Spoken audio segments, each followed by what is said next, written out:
வணக்கம் தலைவா, அனைவருக்கும் இனிய வணக்கம். இன்னைக்கு நம்ம இந்த ஒரு வீடியோவில் எதை பற்றி பார்க்க போகிறோம் அப்படின்னு பார்த்தீங்கன்னா, தமிழக அரசு போக்குவரத்து கழகங்களில் வந்திருக்கு சில முக்கியமான தகவல்களை இந்த ஒரு வீடியோ தொகுப்பில் முழுமையாக நம்ம பார்க்கலாங்க. தமிழக அரசு போக்குவரத்து கழகத்தில் டிஎன்எஸ்டிசி அப்படின்னு சொல்லக்கூடிய தமிழ்நாடு அரசு போக்குவரத்து கழகத்தில் 28,000க்கும் மேற்பட்ட காலி பணியிடங்கள் இருக்குது. முதல்வர் விஜய் அவர்கள் இந்த நிரப்ப புதிய அறிவிப்பு எப்பொழுது வெளியிடுவார், இதை பற்றி முழுமையாக நம்ம பார்க்கலாம். ஸோ டிஎன்எஸ்டிசியில் டிசிசி 2025 நியமனங்கள் மீண்டும் நடைபெறுமா? ஸோ இந்த டிசிசியோடைய செய்முறை தேர்வு முடிந்த செய்முறை தேர்வை மீண்டும் நடத்த திட்டங்கள் வச்சுருக்காங்க. அனைவருக்குமே மீண்டும் செய்முறை தேர்வை நடத்தி மீண்டும் ஒரு மதிப்பெண் பட்டியலை வெளியிடலாம், மீண்டும் செலெக்ஷன் லிஸ்ட்டை வெளியிடலாம் அப்படின்றாங்க. ஸோ மீண்டும் பார்த்திங்கன்னா டிசிசியோடைய 850 பேர் பெண்டிங்கில் இருக்கிற 850 பேருக்கு பணி வாய்ப்புகள் கொடுக்க போகிறாங்க டிஎன்எஸ்டிசிலேருந்து. ஸோ இதை பற்றின தகவல் எல்லாமே நம்ம பார்க்கலாம். ஸோ போக்குவரத்து கழகத்தில் மகளிருக்கு உண்டான வெற்றி பயணம். ஸோ மகளிருக்கு இந்த வெற்றி பயண திட்டத்தை பார்த்திங்கன்னா முதல்வர் விஜய் அவர்கள் இன்னும் ஒரு சில தினங்கள், அதாவது இந்த ஜூன் 15க்குள்ளார வெற்றி பயணம் திட்டத்தை தொடங்க இருக்காரு. என்னன்றதை பற்றி தான் இந்த வீடியோவில் நம்ம பார்க்குறோம். நீங்கள் நம்முடைய சேனலை முதல் முறையாக பார்க்குறீங்க அப்படின்னா மறக்காமல் ஒரு சப்ஸ்கிரைப் அண்ட் பெல்லை கிளிக் பண்ணி வச்சுக்கோங்க. தமிழக அரசு போக்குவரத்து கழகத்தில் புதிய காலி பணியிடங்களுடைய அறிவிப்பை விரைவில் வழங்க இருக்காங்க. போக்குவரத்து கழகத்தில் கிட்டத்தட்ட 28,000க்கும் மேற்பட்ட காலி பணியிடங்கள் நிலவுது அப்படின்றத எல்லோருமே குறிப்பிட்டே சொல்லியிருக்காங்க.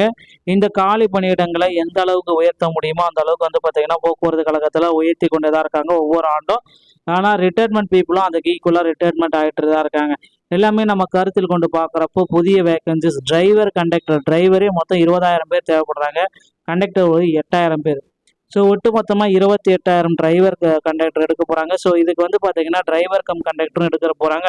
டிரைவர் தனியாகவும் கண்டக்டர் தனியாகவும் எடுக்க போகிறது நமக்கு தகவல்கள் வந்திருக்கு. ஸோ நீங்கள் இந்த டைமில் போக்குவரத்து கழகத்தில் ஜாயின் பண்ணணும் அப்படின்னு நினச்சிங்க அப்படின்னா அருகாமையில் இருக்க ஆர்டிஓ அலுவலகத்தை அணுகி டிரைவிங் லைசன்ஸ் மற்றும் கண்டக்டர் லைசன்ஸை எடுத்துக்கலாம். டிரைவிங் லைசன்ஸ் எடுப்பது ஓட்டுநர் பயிற்சி பள்ளி மூலமாக தனியாரில் கூட எடுத்துக்கலாம். அதை அந்த இன்ஸ்டியூட் மூலமாக தனியாரில் எடுத்துக்க முடியும். ஆனால் கண்டக்டர் லைசன்ஸ் எடுப்பது அப்படி கிடையாது. தமிழ்நாடு திறன் மேம்பாட்டு கழகத்தை அணுகி ஃபர்ஸ்ட் எய்ட் சான்றிதழ் வாங்கி அதை ஆர்டிஓ ஆஃபீஸில் கொடுத்தால் மட்டும்தான் உங்களுக்கு கண்டக்டர் லைசன்ஸ் அப்படின்றது கிடைக்கும்.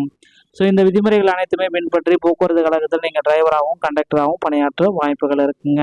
இந்த ஒரு வீடியோ பதிவு உங்களுக்கு பிடிச்சிருந்துச்சு அப்படின்னா நீங்கள் நம்முடைய சேனலோட இணைந்திருங்க. மீண்டும் ஒரு நல்லதோடு நான் உங்களை சந்திக்கிறேன். நன்றி, வணக்கம், தேங்க்யூ.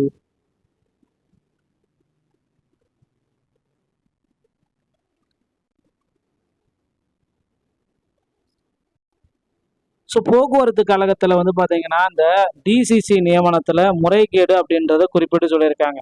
ஸோ 850 பேருக்கு பார்த்தீங்கன்னா பணி ஆணைகள் வருமா அப்படின்றது இப்போ கேள்விக்குறியாக இருக்குங்க.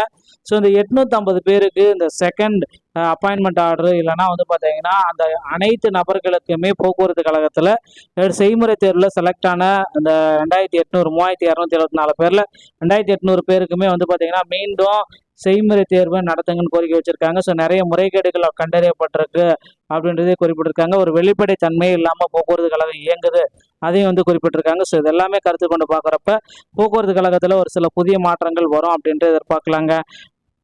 டிஎன்எஸ்டிசி சம்பந்தமான செய்திகள் அனைத்தையும் உடனுக்குடன் பெற நீங்கள் உடைய சேனலோட மீண்டும்